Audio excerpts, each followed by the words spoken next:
सर्वांना सस्नेह नमस्कार, राम राम, प्रणाम.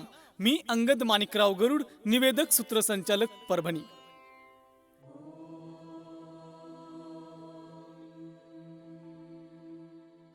जाधव पाटील परिवार व कदम पाटील परिवार यांच्या विवाह सोहळ्यानिमित्ताने मी आपले शब्द सुमनाने स्वागत करण्यासाठी तथा सूर संगम संगीत संच च्या वतीने सूत्रसंचालन निवेदन करण्यासाठी उपस्थित आहे. आदरणीय पाहुणे मंडळींनो, स्वागत आहे आपल्या सर्वांचं या सुंदर दिवसाच्या शुभ वेळेला. वधू चिरंजीवी सौभाग्यवती कांचनी पूजा श्री विश्वनाथराव गोविंदराव जाधव पाटील, राहणार चिकलठाणा बुद्रुक, तालुका सेलू, जिल्हा परभणी यांची ज्येष्ठ कन्या.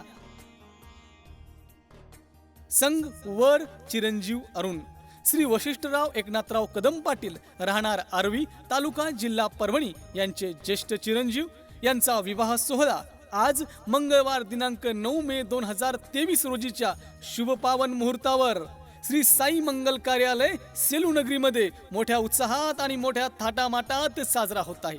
या क्षणी आलेल्या समस्त पाहुणे मंडळींचं अगदी मनपूर्वक, अंतःकरणपूर्वक जाधव पाटील परिवारातर्फे सहर्ष स्वागत आहे. स्वागतम, सहर्ष स्वागतम, सुस्वागतम, सुस्वागतम. जाधव पाटील परिवार व कदम पाटील परिवार यांच्या विवाह सोहळ्या प्रसंगी या आनंदाच्या क्षणी परभणी जिल्ह्यातील सुप्रसिद्ध, परभणी जिल्ह्यात नावाजलेलं सूर संगम संगीत संच आपल्या समोर कर्णमधुर सुमधुर गाणे सादर करणार आहे. या संचाचे प्रमुख व मुख्य गायक आहेत धीरजजी मुंडे परभणीकर, आणि आज आपल्याला मुख्य गायिका म्हणून लाभले आहेत श्री रेखाताई पराडीकर. चला तर यांच्या सुमधुर कर्ण सुंदर आवाजामध्ये गीतकार अजय अतुल यांनी, धीरज मुंडेजी यांनी, आणि आता यानंतरचं गीत घेऊया. आदिशक्ती भवतारिणी, भक्तांच्या हाकेला नेहमी धावून जाणारी माता रेणुका माता. आदिशक्ती शिवाय शिव नाही असं म्हणतात, आणि शिवाय आदिशक्ती नाही. आदिशक्तीची उपासना सुद्धा देवदेवता करत असतात. चिरंजीवतेचे वरदान मागतात त्या आदिशक्तीकडून. आणि आता आपण ऐकूया त्या आदिशक्तीचं गीत श्री लेखाताई यांच्या आवाजात, सुमधुर आवाजात घेऊया. माझी रेणुका माऊली हे सुंदर.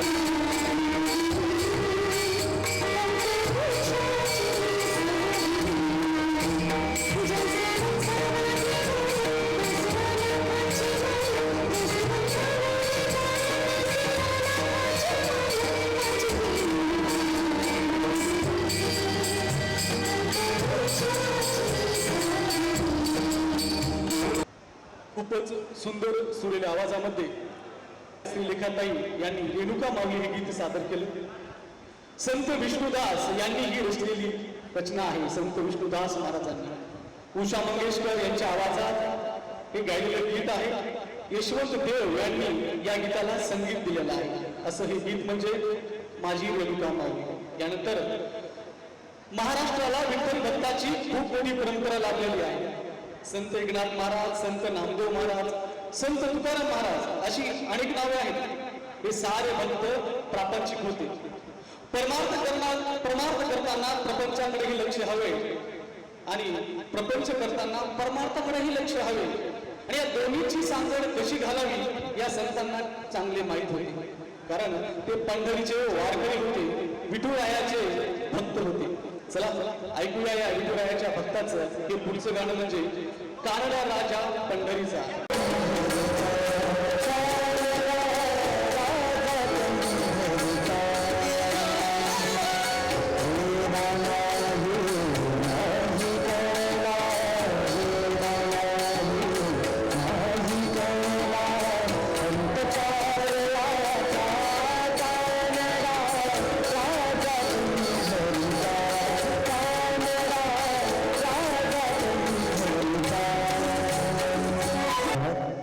खूप सुंदर सुरेख कर्णमधुर आवाजामध्ये सूर संगम संगीत संचाचे प्रमुख धीरजजी मुंडे यांनी कानडा राजा पंढरीचा स्वर सुधीर फडके आणि रचना या गीताची केलेली आहे गदी मांडगुळकर.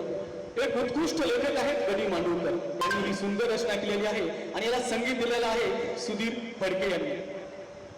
स्वागतम, सहर्ष स्वागतम, सुस्वागतम, सुस्वागतम. सूर संगम संगीत संचाच्या वतीने आपल्यासाठी सुंदर अशा गीतांची मेजवानी आपल्यासमोर आम्ही सादर करत आहोत. त्यावेळी बाहेर थांबलेल्या समस्त पाहुणे मंडळींना नम्रतेची विनंती आहे, कृपया आपण आत येऊन बसावं, आसनस्थ व्हावं. सुंदर अशी सुसज्ज आसन व्यवस्था श्री मंगल साई मंदिर कार्यालयामध्ये आपल्यासाठीच या ठिकाणी केलेली आहे. चिरंजीवी सौभाग्यवती कांचनी पूजा आणि चिरंजीव अरुण यांचा हा विवाह सोहळा. आदरणीय पाहुणे मंडळींनो, आदरणीय अतिथीगण, आपल्या हिंदू संस्कृतीमधील महत्वपूर्ण संस्कार म्हणजे हा विवाह संस्कार आणि तो होत आहे संत जनाबाई, संत साईबाबा, संत मोतीराम महाराज यांचे जन्मस्थान. त्या जिल्ह्याला म्हणतात, तो जिल्हा म्हणजे परभणी जिल्हा. आणि या परभणी जिल्ह्यातील निम्न दुधना प्रकल्प असलेला प्रसिद्ध तो म्हणजे सेलू तालुका. आणि या सेलू तालुक्यातील चिखलठाणा बुद्रुक गावातील नामांकित प्रतिष्ठित परिवार म्हणजे जाधव पाटील परिवार. आणि या जाधव पाटील परिवारातील श्री विश्वनाथराव गोविंदराव जाधव पाटील यांची ज्येष्ठ कन्या चिरंजीवी सौभाग्यवती कांचनी पूजा. संतांची भूमी असलेला हा परभणी जिल्हा आणि त्या परभणी जिल्ह्यातील परभणी तालुक्यातील सुसज्ज सुंदर आर्वी गावातील कदम पाटील परिवारातील श्री वशिष्ठराव एकनाथराव कदम पाटील यांचे ज्येष्ठ चिरंजीव अरुण यांच्यासोबत म्हणजेच जाधव पाटील परिवार आणि कदम पाटील परिवाराचा हा सुंदर सुसज्ज भव्य दिव्य हा विवाह सोहळा. आणि या क्षणी आलेल्या समस्त पाहुणे मंडळींचं मनपूर्वक स्वागत आहे. दोन्हीकडील पाहुणे मंडळींना विनंती आहे की कृपया अगदी आपण वेळेवर लग्न लावणार आहोत, त्याकरता आपण आहेर करून घ्यायचे आहे. या स्टेजच्या समोर, या लग्नपीठाच्या समोर आहेर होत आहेत आणि आपणही आहेर करून घ्यावे ही आपणास नम्रतेची विनंती आहे. स्वागतम सुस्वागतम सहर्ष स्वागतम. आताच आमचे सन्माननीय आदरणीय डॉक्टर राजेश देशमुख सर नांदेड यांच्या सहकार्यातून आम्ही या ठिकाणी आहोत आणि त्यांनी